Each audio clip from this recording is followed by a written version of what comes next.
The Juan de Fuca Marine Trail is an advanced 47-kilometer one-way trail that stretches along the western shoreline of Juan de Fuca Provincial Park. This hike is commonly done in 3 to 5 days, camping at the designated backcountry campgrounds along the way.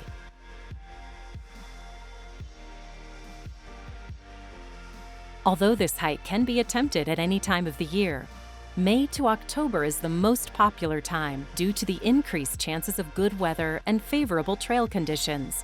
Although hikers will almost certainly encounter fog, rain, and mud all year round, you will need to be prepared for particularly severe weather during the winter and shoulder seasons. As with every hike, make sure you carry the essentials, which includes packing warm and waterproof clothing, a good pair of hiking boots, a headlamp, and extra food and water. Due to the wet nature of this trail, we recommend packing your extra clothing and sleeping bag into dry bags to keep them from getting soaked. Drinking water is also limited to streams, so ensure you have the means to purify water. Also, make sure you have purchased your backcountry camping permits if you plan to camp along the trail. Always check the local Port Renfrew weather forecast before heading off. Weather conditions can change drastically at any time of the year, so always be prepared for heavy rain, strong winds, fog, and freezing temperatures well into the summer.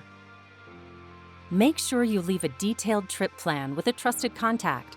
For a quick and easy way to file a trip plan, download the Adventure Smart app at any leading app store. Finally, if you get into trouble, make sure to call 911 for rescue. Now, let Adventure Smart guide you through this challenging Vancouver Island trail. This video will cover the Juan de Fuca Trail from west to east. However, this hike can be attempted in either direction. No matter which end you begin at, make sure you check the Port Renfrew tide charts before heading off. It's a good idea to print the tide charts before you go and take them with you, as there are several beach sections on this hike that require the tide to be low in order to pass. Knowing these low tide times will help you plan your days and pick camping locations. Starting at the Botanical Beach trailhead, a short section of trail will take you down towards the beach and the start of the Juan de Fuca Trail. The first section of the trail runs parallel to the beach for approximately a kilometer before heading slightly inland. In the forest, the trail can be very muddy and dominated by tree roots. This is going to be the case for the entire walk, so watch your footing, but more importantly, get used to it, as it doesn't ease up. As you continue towards Payzant Creek, the trail will weave between the ocean edge and heavily forested areas. Beyond Payzant Creek Campground, the trail will quickly lead you back out to the coast, where you'll walk along the beach for another kilometer. Remember to look for a large orange ball in the tree, as it marks the spot where the trail re-enters the forest. As the trail heads back inland, you'll pass Parkinson Creek Trailhead. This is a common spot for day hikers to stop, as you can easily access the Parkinson Creek parking lot.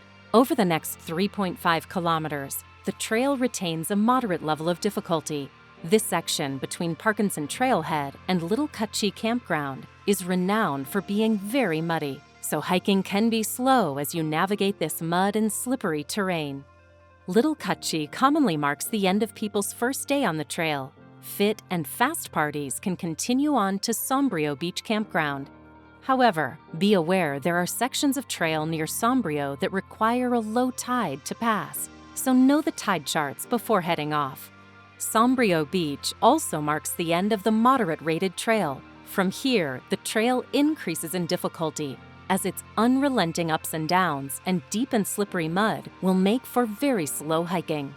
Wind throw is common throughout the entire trail, which can lead to braided and technical sections. Park operators will remove downed trees from hiking paths. However, hikers may encounter trees across the trail after large windstorms, while park operator staff work to clear the trail. Make sure to always know where the trail is, as you can easily become lost in the thick, dense West Coast rainforest, even if you're only a few meters from the trail. Before arriving at Chin Beach, there are tidal cutoff zones on both the east and west side. Make sure you are aware of the tide charts before you leave Sombrio Beach to ensure the tide is low when you arrive at these sections. There is another beautiful camping spot at Chin Beach where you can rest for the night. The next section of the trail to Bear Beach is rated as the most difficult of the entire trail because it has the highest overall elevation gain.